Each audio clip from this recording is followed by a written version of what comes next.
El verano de 2015 estalló un escándalo que liquidaría políticamente al penúltimo gobierno de izquierda que ha habido en Chile. La revista ¿Qué pasa? Informó que el Banco de Chile había otorgado un crédito por $10 millones a la nuera de la presidenta Bachelet, un día después de su triunfo en las elecciones presidenciales. Ello, tras una reunión en que habían participado el hijo de Bachelet, Sebastián Dávalos, y el dueño del banco, y cabeza del mayor grupo económico de Chile, Andrónico Luksic. Ese gobierno hacía campaña para sacar adelante sus reformas con spots que denunciaban la oposición a ellos de los poderosos de siempre. La contradicción entre el discurso contra esos poderosos y el hecho de que la familia de la presidenta se beneficiaba de su trato privilegiado con el mayor símbolo de esos poderosos fue un bocado imposible de tragar para la opinión pública. Bachelet cometió dos errores políticos fatales. El primero había sido previo: designar a su problemático hijo a cargo de la dirección sociocultural de la presidencia, la oficina de la primera dama, con sede en La Moneda. Al hacerlo, mezcló la relación familiar con la política e instaló el escándalo en el corazón del palacio. Su segundo error fue posterior: su lenta y errática reacción al escándalo. Intentó proteger a Dávalos, dejó crecer la crisis y su tardía respuesta, "me enteré por la prensa", no convenció a nadie. De ambos errores, Bachelet solo pudo culparse a sí misma. Cuando nombró a Dávalos en La Moneda, muchos le señalaron que estaba instalando una bomba de tiempo en su gobierno, y tras los hechos, desoyó los consejos de quienes le advertían que debía reaccionar con decisión. Al gobierno de la nueva mayoría le quedaban aún 3 años, pero en términos de iniciativa política ya no volvió a recuperarse nunca más. Casi una década después, el siguiente gobierno de izquierda hace agua por un escándalo muy diferente, pero con un punto en común: es la desastrosa gestión personal del presidente la que ha convertido un caso grave en una crisis política mayúscula. Tal como Bachelet en 2015, hoy Boric no tiene a nadie a quien culpar, salvo a sí mismo. Judicialmente, por cierto, ambos casos son muy diferentes. Cabal era una eventual estafa que se fue desvaneciendo en condenas remitidas para algunos de sus protagonistas. El caso Monsalve, en cambio, es una denuncia de violación que tiene al ex-sheriff antidelincuencia tras las rejas. Hasta ahí, una gravísima investigación contra un alto funcionario, no contra la familia presidencial, lo que en teoría hacía mucho más fácil separar aguas entre el presidente y el subsecretario. Como sabemos, Boric hizo exactamente lo contrario. En vez de poner cortafuegos entre la crisis y la oficina de la presidencia, como dicta el más básico curso de política 1.0, se expuso personalmente a recabar antecedentes con Monsalve y le permitió seguir en el cargo por 2 días, compartimentando la información en un cerrado círculo de yes men. Monsalve recién salió del cargo después de que la denuncia se hiciera pública, y lo hizo declamando su inocencia en el Palacio de la Moneda.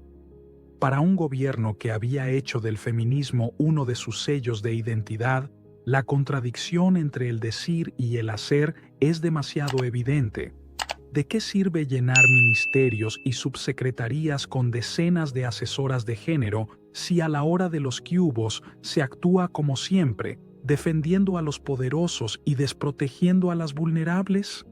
¿De qué sirve tener a la ministra de la Mujer en el comité político si se le oculta la información sobre un caso en que debía ser la primera consejera en ser escuchada? ¿De qué sirve que el presidente diga, semanas después, que yo le creo a la denunciante tras haber creído a pies juntillas el inverosímil relato de Monsalve? Cuando Monsalve fue arrestado, Boric destacó que en Chile nadie está sobre la ley. Y cuando la justicia decretó prisión preventiva, que fue la decisión correcta. Esas declaraciones solo subrayan lo evidente, que si nadie está por sobre la ley, no es gracias a las acciones del presidente, sino a pesar de ellas. Boric no puede arreglar como opinólogo lo que estropeó como presidente. No creyó la denuncia o hizo como que no la creía. No impidió que Monsalve siguiera usando su cargo contra la justicia y contra la denunciante. No hizo nada por proteger a la víctima, funcionaria del mismo palacio. No informó a la ministra de la Mujer, a la vocera de gobierno ni a las demás autoridades relevantes.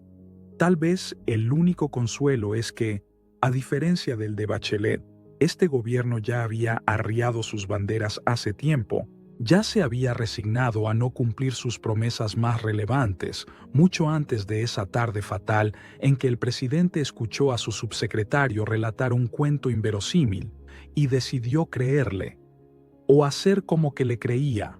Ahora tenemos a un presidente desgastado en su credibilidad y una administración encargada de responder a cuentagotas cada uno de los detalles que emergen sobre quién sabía qué y quién hizo qué. Lupi Aguirre, Cristina Vilches e Ilse Sepúlveda han sido despedidas por el caso, en Interior y la PDI. Mientras mujeres en los mandos medios pagan los platos rotos, el círculo de G-men presidenciales sigue en sus cargos. Pase lo que pase, el nudo principal ya es imposible de desatar. El presidente supo desde el principio, y el presidente no hizo nada. La responsabilidad política es toda suya. En su columna, Daniel Matamala traza un paralelismo entre los escándalos de los gobiernos de Michelle Bachelet y Gabriel Boric, resaltando cómo la mala gestión personal de ambos líderes convirtió problemas graves en crisis políticas insalvables. El texto de Matamala es un golpe directo a la inconsistencia entre los discursos y las acciones de quienes lideran, dejando claro que la credibilidad no se construye solo con palabras, sino con decisiones coherentes y rápidas. Lo que más resalta es cómo el poder, lejos de ser una herramienta para transformar, muchas veces se convierte en una barrera para asumir responsabilidades. Tanto en Cabal como en el caso Monsalve, hubo oportunidades claras para desmarcarse de las crisis, pero la falta de reacción terminó hundiendo a ambos gobiernos. Matamala subraya algo dolorosamente obvio. Cuando el liderazgo falla, son otros, a menudo los más vulnerables o quienes están en cargos intermedios, quienes pagan los platos rotos. Esta reflexión deja un sabor amargo. Parece que, más allá de los ideales, los errores humanos y la incapacidad de aceptar culpas terminan definiendo los destinos políticos. La columna invita a pensar en el costo de estas fallas, no solo para los gobiernos involucrados, sino también para la fe pública en la política como herramienta de cambio. Ayúdanos a seguir publicando estas noticias. Solo debes darle me gusta y comentar. Los mejores comentarios serán publicados en futuras ediciones. Además, te invito a suscribirte al canal y actives la alarma de notificaciones. Hasta pronto.